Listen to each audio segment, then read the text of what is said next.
In this video, we'll talk about emotional intelligence. What is that? Why does it matter? And how can we improve our emotional intelligence?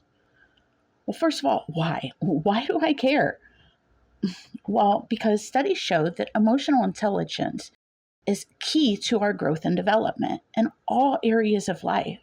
It improves our satisfaction on a personal level, a familial level, and our ability in the workplace.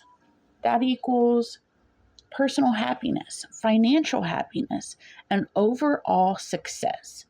All of these areas benefit from emotional intelligence. Okay, so what is it? Well, first of all, we need to know what emotion is. We usually think of emotion as happiness, sadness, confusion, surprise, and it is all of those things. But how does emotion work? How can we be aware of it? Well, there are external inputs, our situational factors, and these things can influence our emotions, but they don't make our emotions. What makes our emotions is our physiology, our focus, and our language and behavior.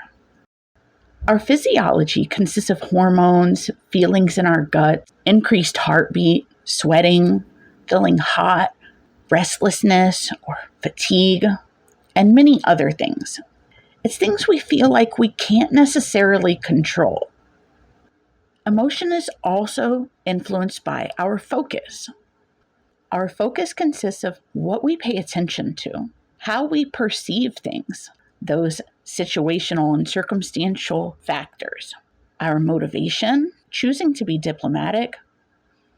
We focus on our goals, and we can focus on shared interests. And finally, our emotion deals with our language and behavior.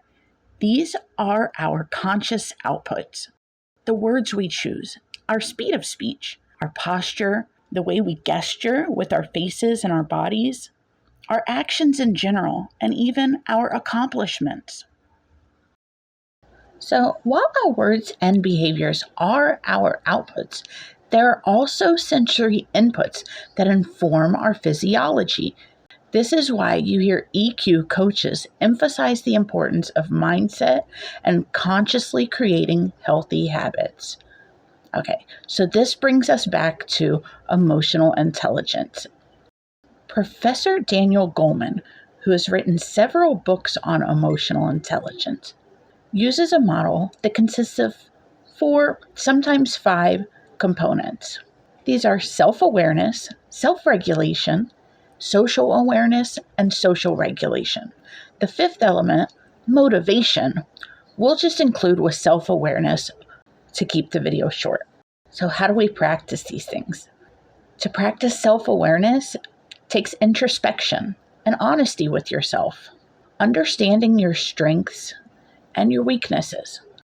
Know what makes you tick, what makes you happy, what makes you cry, what brings you joy and triggers you, your emotional states and why. This also includes your values and your motivations. Self-management is what you do with this information. Basically, it's the decision-making part of your identity and personality. This is how we practice emotional intelligence on a personal level. Our awareness and our management of our focus, language, and behavior is key in unlocking our highest potential and granting us access to fulfillment. But it doesn't happen in a vacuum. Nobody watching this video is all alone on an island. Well, probably not. And what we experience and strive for happens in that social context. So, social awareness and regulation is equally important. We have to balance self-awareness and self-regulation with social awareness and social regulation.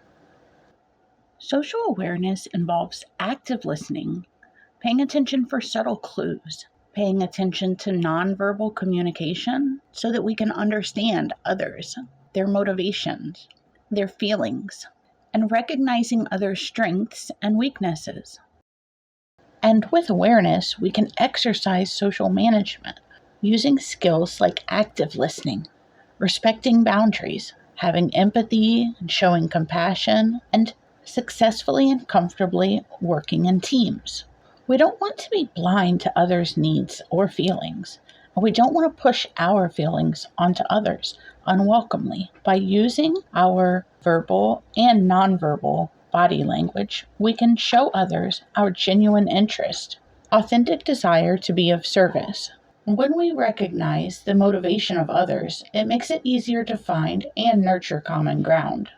Just as we value our own goals and accomplishments, it's important that we appreciate and respect the contributions and the value of others. When we are aware of ourselves and others, and regulate our language and behavior in social contexts, we have better connection to ourselves and the people around us, which means more fulfilling lives as individuals and as a collective.